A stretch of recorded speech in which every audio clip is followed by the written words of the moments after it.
திமுக கூட்டணி வெற்றி பெற்றுச்சு. ஏன்னா இவங்க அமைச்சரவைலாம் போட்டாங்க. திமுக மற்ற எந்த எதிர்கட்சியோ இல்ல ஆளுங்கட்சியோ எந்த அமைச்சரவை அதெல்லாம் போடல. இவங்க அமைச்சரவை போட்டு இப்பயே சேர் போட்டு இருக்கவே இருக்கு திமுக. நாம எல்லாம் சரியா இருந்துச்சுங்க. கடைசி நேரத்துல இந்த திமுக தான் மாத்திருச்சு சொன்னாலும் சொல்லுவாங்க. 4 எண்ணிக்கை வரப்போகுது. எண்ணிக்கையில விசில் அடிக்கிற மாதிரிலாம் கனவு வாங்குற மாதிரிலாம் வரலன்னா 2 விஷயம். எங்க புன்னகை திருஞானம் ஒரு விஷயத்த சொன்னார். இந்த பிள்ளைகள்லாம் விஜய் அண்ணா தான் சிஎம் கனவுல இருக்காங்க. அந்த கனவு அவங்க அப்படி வரல, தோத்துச்சுன்னா அந்த பையங்களுடைய எதிர்காலம் என்ன?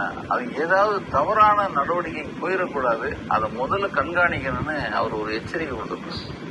அதை கட்டாயம் கவனிக்கணும். எல்லார் வீட்லையும் பிள்ளைகளை கவனிங்க. விஜய் மே 4 மண்ணை கவிட்டா மண்ணை கவுவான்.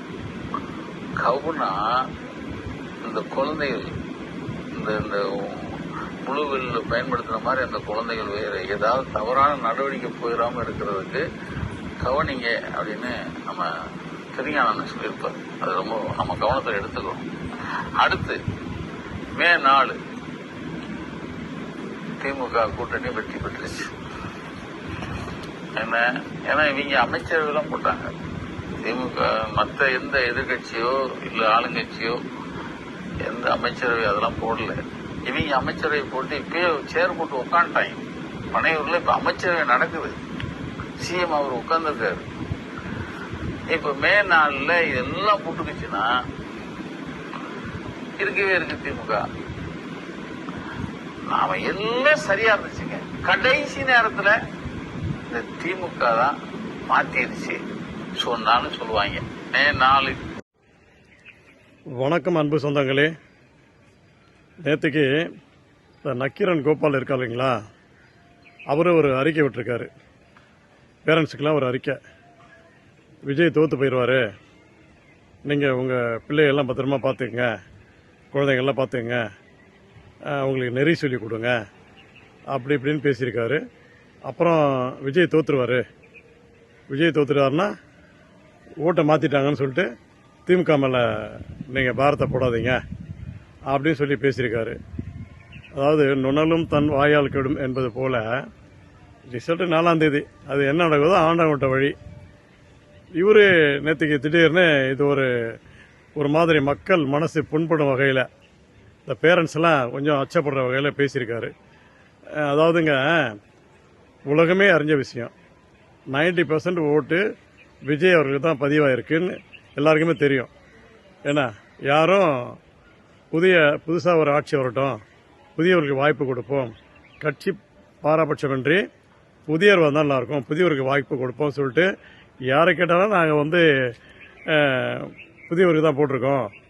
என்ன அவர் பெண்களுக்கு பாதுகாப்பு தரேன்னு சொல்கிறாரு.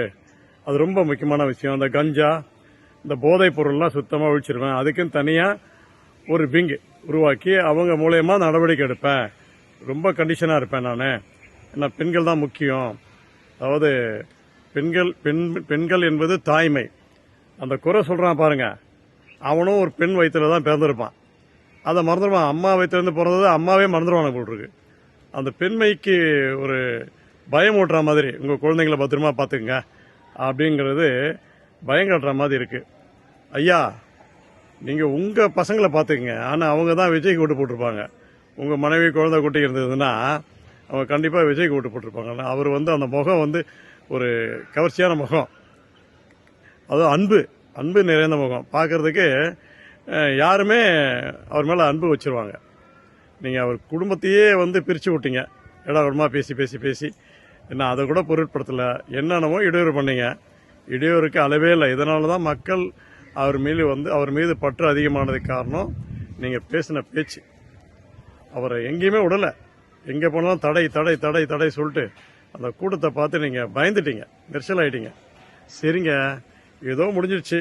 எலெக்ஷன் ஆணையம் மேல மக்களுக்கு ஒரு நம்பிக்கை இருக்கு. தவறுகள் நடக்க விட மாட்டாங்க, மிலிட்ரி பாதுகாப்பு இருக்கு அப்படின்னு நம்பிக்கை இருக்கு. இப்படி இருக்கும்போது நாளைக்கு விஜய் தோத்துருவாரு, நீங்க ஓட்டை மாத்திட்டாங்கன்னு திமுக மேல நீங்க குறை சொல்லக்கூடாதுன்னு அவர் பேசுறது அத்தனை உள்ளங்களுக்கும் மன வலியை ஏற்படுத்தியிருக்கு. ஐயா தயவு செய்து அப்படிலாம் பேசாதுங்க ஐயா. அவங்கவுங்க பேரண்ட்ஸ் அவங்கவுங்க குழந்தைங்கள பார்த்துப்பாங்க. என்ன அவங்க பற்றா இருக்காங்க, ஒரு பாசமா இருக்காங்க. அதனால நீங்க அப்படி பேசாதீங்க. 4ஆம் தேதி நல்லதே நடக்கும். அவர் சொன்ன மாதிரி நல்லதே நடக்கும். இறைவன் இருக்கிறான் என்பது அன்றைக்கு தெரிஞ்சுவிடும். என்ன காரணம்னா முதல்வர்கள் அவர்கள் கூட எங்க மேல மக்களுக்கு கோபம் இல்லை. உங்களை மாதிரி இடுபிடிகள், இந்த சத்யராஜ், பிரகாஷ் ராஜ், நீங்க நக்கிரன் கோபால், இந்த SV சேகர், இந்த மாதிரி நிறைய ஜால்ராக்கள் எதுக்கு ஜால்ரா அடிக்கிறாங்கன்னு தெரியல. உங்க மேலதான் மக்களுக்கு வெறுப்பு கோபம். நீங்க விஜய் சப்போஸ் ஜெயிச்சிட்டாருன்னா வெளியில போனீங்கன்னா முகத்துல துண்டு போட்டு தான் போகணும் தலையில. அந்த அளவுக்கு மக்கள் உங்களை ஏளனமா பார்ப்பாங்க. சரிங்களா? தயவுசெய்து எல்லாரும் நல்லா இருப்போம், எதையையும் நாம் வாழ வைப்போம் என்ற அடிப்படையில் நீங்க நடந்து கொள்ளுங்கள் என்று என்னுடைய கனிவான வேண்டுகோள். நன்றி. வாழ்க வளமுடன். சமூக ஆர்வலர் என்ற அடிப்படையில் எனது இந்த கருத்து.